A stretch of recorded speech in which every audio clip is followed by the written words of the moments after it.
আপনি প্রশ্ন করেছেন আয়নাঘরের আইডিয়া কে দিয়েছিল। হ্যাঁ, আইডিয়াটা দিয়েছিল আমার বিয়াই তারেক সিদ্দিকী। সেই সব কিছু করেছে। গুলি করে মারার দরকার কি?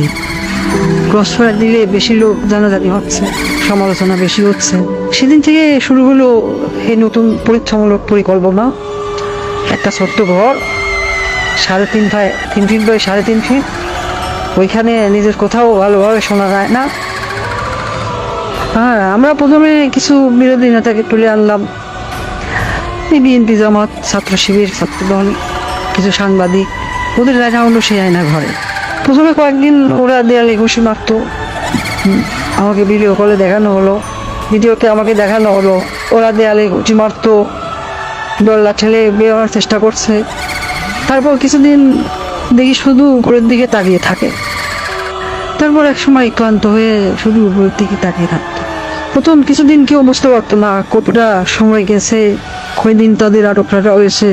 খাবার অনেক কম দেওয়া হতো, খাওয়া কম দিতে বলতাম, পানিও খুব সীমিত।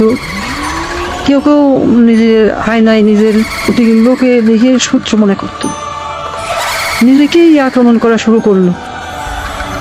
নিজের দেয়ালে নিজের হাত দিয়ে কুশি মারলো, হাত রক্তাক্ত করলো। আমার সবচেয়ে সুন্দর দৃশ্য ছিল যখন একজন সাংবাদিক, কি যেন ওর নাম, হ্যাঁ মাসুদ, নিজের নখ দিয়ে নিজের মুখের চামড়া ছিঁড়ে ফেলা চিৎকার করছে। আমার পছন্দ হলো। সারা দেশে আরো বেশ কিছু এরকম আয়নাঘর বানালাম। যুদ্ধপরাধী রাজাকার ছেলে মেয়েদের সেখানে বন্দি করতে বললাম। মাঝে মাঝে 2-1জনকে ছেড়েও দিতাম। ফিরে এসে কেউ কিছুই বলতো না, ওইভাবে বলে দিয়েছিলাম যেন কেউ মুখ না খোলে। ব্যাস, সাপও মরলো না, লাঠিও ভাঙলো না। মানুষ ভাবলো যান বাঁচাতে স্বেচ্ছায় আত্মগোপন করেছে, কিন্তু আমার আসল শক্তি ছিল প্রচারণায়। আমার দলের নেতাকর্মীরা তারাও এই ব্যাপারটা বিশ্বাস করতে পারে। সত্যকে আমরা এমনভাবে ধামা চালাতেছি কি যেন কেউ বিশ্বাসই করতে পারছে না আয়না ঘর আসলে ঘর বলতে সত্যি কিছু ছিল। আমি হাসলাম, কারণ কেন জানেন, একবার যদি সত্য মিথ্যাকে আর মিথ্যাকে সত্য বলে চালিয়ে দেওয়া যায়, তাহলে আর কিছু করার দরকার নেই। মানুষের মনে সন্দেহ ঢুকিয়ে দেওয়াই যথেষ্ট। আমার বাবা বলতেন, একবার যদি কেউ নিজের চোখে দেখা জিনিসকে সন্দেহ করতে শেখে, তবে সে নিজের জীবনের উপর বিশ্বাস রাখে না।